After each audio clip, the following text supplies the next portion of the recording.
बघा, 6 सेंटीमीटर त्रिज्या असलेल्या वृत्तचित्ती आकाराच्या भांड्यात काही प्रमाणात तेल भरलेले आहे.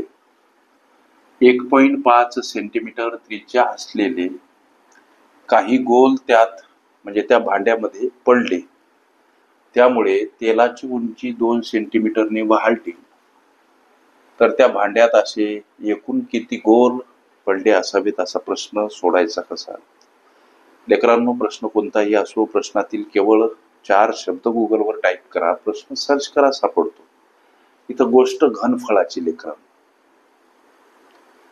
भांड वृत्तचित्ती आकाराचं लक्षात घ्या आणि त्या भांड्यामध्ये तेल आहे आणि त्या तेलामध्ये अर्थात भांड्यामध्ये काही गोल पडले.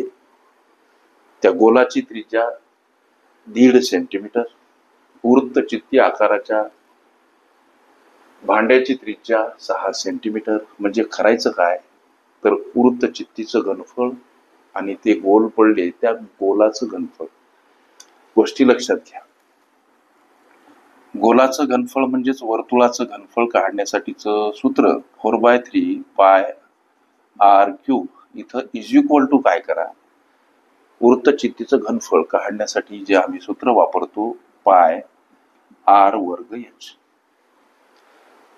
वृत्तचित्ती आकाराच्या भांड्यामध्ये किती गोल पडले हा प्रश्न, म्हणून इथं उदाहरणार्थ n गोल, n म्हणजे नंबर, लक्षात घ्या, एक संख्या जी आम्हाला माहित नाही. इथे x सुद्धा तुम्ही घेऊ शकता, असं काही नाही. मग आता पहिली गोष्ट, इथं पाय आहे, इथं पाय आहे, पाय पाय घालवा. मग उरलं काय तर 4/3 r क्यूब, इकडं r वर्ग h.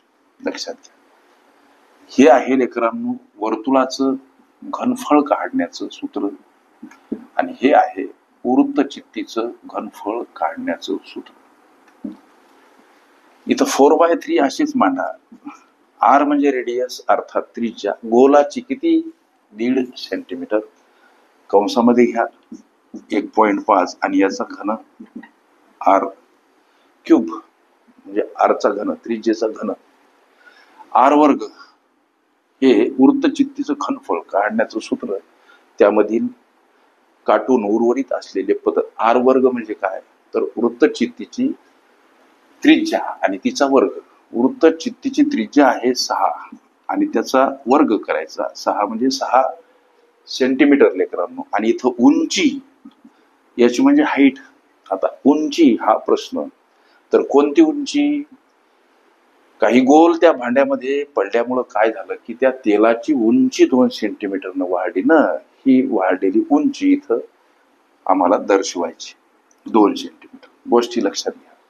आता 4/3 सोबत हे पद गुणिला 1.5 चा घन लेकरांनो 3.375 एवढा होतो आणि 6 चा वर्ग 36.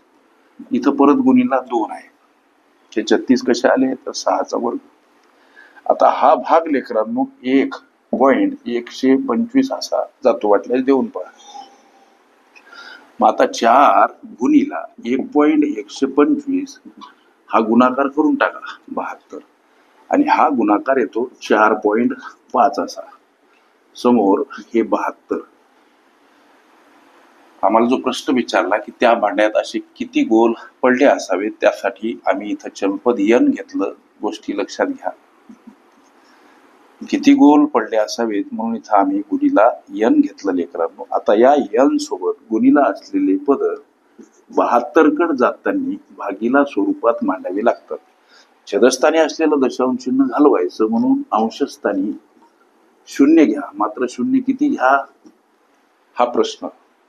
तर छेदस्थानी दशांश चिन्हानंतर एक स्थळ, एक तर अंशस्थानी 1 0 घ्या किंवा एकावर 1 0 असलेली संख्या गुणिला घ्या, अर्थ तोच.